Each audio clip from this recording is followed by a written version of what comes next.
10 years. Kamusta naman yung stay mo dito kuya for 10 years? In love pa rin ako Sa Bohol? True. Grabe, no? Dito ka nakapangasawa, kuya, Ako gano'n. may anak kami sa isa. Oh. Saan ka dito sa Bohol nakatira? Sa malapit sa resort mo. Yung Doon sa lang. Ipig na Ayos, no?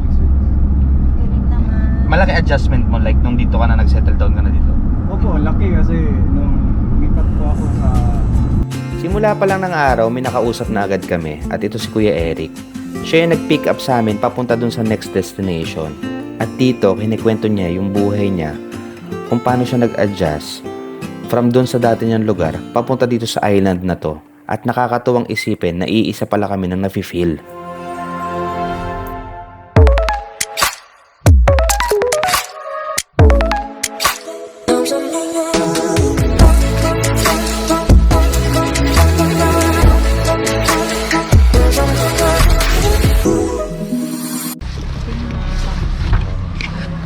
sir. Ingat po, baka May kunin lang ako sa likod. Okay po. Ulo po. Handhelp. Thank you po, ma'am sir. Hi ka muna. Merry Christmas. Hi. Thank you sa magandang Thank you so kwentuhan much. ha. Kayo ba maghatid sa amin doon? Depende. Hindi pa sure. Hindi pa sure kasi nag-ano kami sa schedule. Sasako lang. Okay. Thank you, kuya. Salamat! Sige sir. So yun guys, ngayon ay nandito na kami sa Bohol Social Club. Alam namin ang amin. So dito lang po. Dito lang kami ulit para mag-check-in syempre. At syempre this time, bigyan namin sa staff yung munti naming regalo. Okay? Yes, for the staff. I thought he was hungry. And yes, dito namin dadalhin yung natitirang boxes na Christmas gift para to sa team ng Bohol Social Club. At nakakatuwa na sinalubong kami mismo ng owner na si Sir Alex.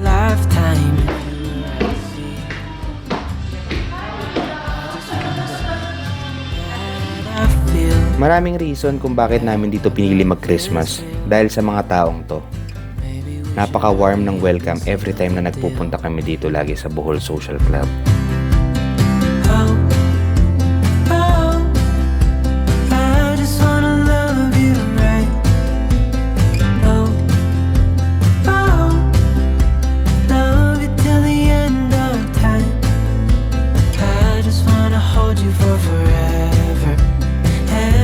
Isa rin siguro sa main reason kung bakit namin binalikan yung lugar na to at kung bakit dito kami magsa-celebrate ng Christmas is just because napaka-peaceful ng lugar.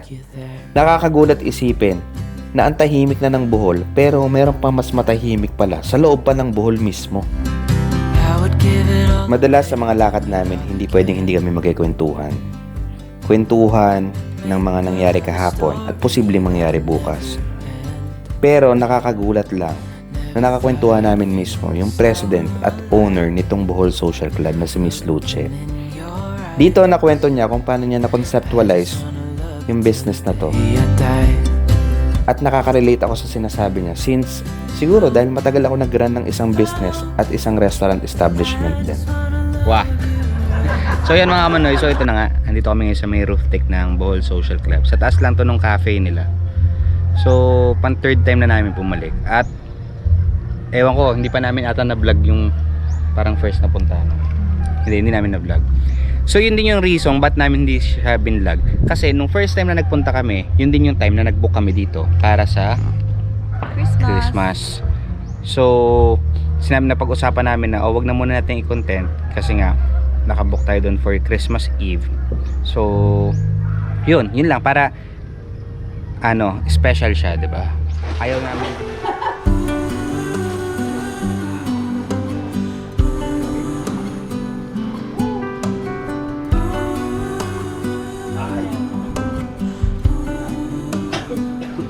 What's up mga Manoy? Hi! So yan, ito na nga. Andito na kami ngayon sa may Epic Suites. Naka-check-in namin, kaka-check-in lang namin. Saan nag-check-in na? Ano tayo, Before dumating 3? dito mga 12. Tapos na-check-in tayo na 2. 2. So kung nakita nyo naman kanina, di ba? Parang pinick up kami kanina sa apartment. Tapos nag-dine muna kami. Tapos parang mas maaga naman sa 3 PM yung check-in. In early check-in kami. Napaka napaka attentive ng mga staff dito. So inasikaso agad nila kami. So yun lang. Well, anyway, kung nakita nyo to, ayan. Ito ay, hindi ko alam kasi kung anong tawag ng dagat yan. Ha? Katarman Beach? Oo. Katarman Beach. So, yun, napakakalmado ng dagat. Well, anyway, kamusta kayo? Kamusta ang Pasko nyo? Sana ay okay kayong lahat. Sana ayos ang pinagdadaanan ng bawat isa. Siguro mayroong ibang mga nag-struggle sa buong 2022. May iba sigurong puro hayahay. Tama ba? Oo. Well, anyway, ganun talaga, no? Ikot at ikot ang roleta sa atin. Just, be pasensyoso. Pasensyo. Ano ba Tagalog nun? Pasensyoso. Yan. Matuto kayo maghintay. No? But make sure lang na ginagawa niyo yung hard work, no? So, yun lang. At sana naman ay masaya ang inyong Pasko. Di ba? Naway maganda ang matapos ang inyong 2022. At syempre, pinagdadasal namin ang tagumpay ng lahat para sa parating na 2023. But for now, let's celebrate first, syempre, ang birth of Christ. At yun lang. Give love on Christmas Day. So, eto na nga mga kamanoy. Tapos na tayo mag-swimming dahil masyado nang malamig. Umahon na kami. Siguro magbabanlaw lang, magpapahinga. At kita-kits tayo mamaya sa dinner. Okay? Samahan nyo kami sa Christmas Eve at magka-countdown din kami. Let's go! Yun, kaagising lang namin. At tinawagan na kami ng room service. Yes. So, naka-ready na yung dinner dun sa taas, sa Designers Cafe. At yun na, mag-dinner na tayo para sa Christmas Eve dinner na sinet up nila. So yun, samahan nyo kami kumain. Wow, nice. Hi, hello. Hello, good evening. Merry Christmas po. Say hi. King of Donuts. Hi. Merry Christmas. Merry Christmas. Hello.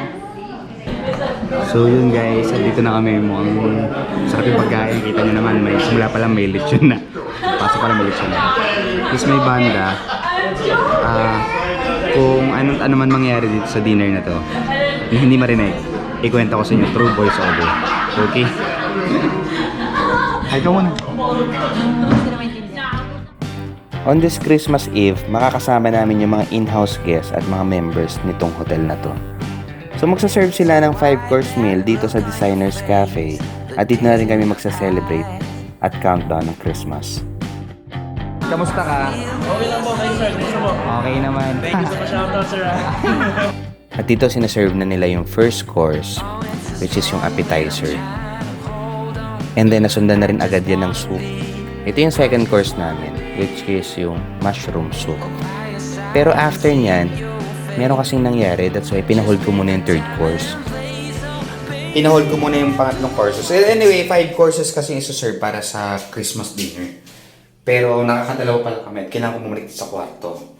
Dahil magbabawas muna ako. Busag na busag ako. So, update ko kayo later, okay? At dahil nag-champion na ako sa pag-upo sa trono, ready na akong ituloy yung third course. So ito yung beef Wellington with red wine reduction sauce at syempre nasundan yan ng lechon. Pero right after that, ito na yung sunod na nangyari. We hope you guys had a wonderful time. To end the evening, we would like your attention to be at the outside. Do you see that little boat right there? We will have a small fireworks display in a short moment. So give us 30 seconds to arrange everything and we will close the lights. Malayo man kami sa mga totoong pamilya namin at hindi namin sila nakasama ngayong Pasko. Pinaramdam sa amin ng isla na to na posible pala talaga ang lahat. Dahil dito nakabuo kami ng tinatawag naming pamilya at maraming salamat sa inyo. See the beautiful world around, wanna see it now. Pack our bags. Merry Christmas, guys. Say hi. Merry Christmas. Thank you. Thank you for celebrating your Christmas with Yes, thank you so much. Merry Christmas! No, Merry Christmas. Merry Christmas! Thank you.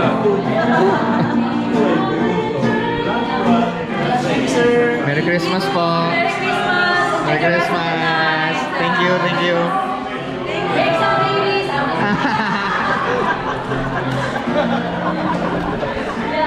Narinig mo yun? Sabi ni Ma'am Lucy, make some beans.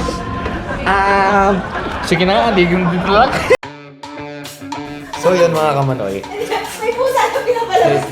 may pusa dito sa loob ng room. Nakita ni Madam Isel na nakamanasan na siya. Kaya parang nilalamig siya. Ayun o, Ming. Nilalamig siya sa aircon. Ayun o, Ming. Hello. Ayun, tago na siya sa lalo. Baka lang nilalamig kasi siya. Ayun na. Thank you. Okay na. Sorry po. Okay lang. Thank you. Salamat. Sige, thank you. Siyempre, hindi pa tayo matatapos dahil kung nakita niyo yung post namin, 5 contents ang gagawin namin at this moment, pangalawa pa lang to. So, gagawin na namin yung pangatlo.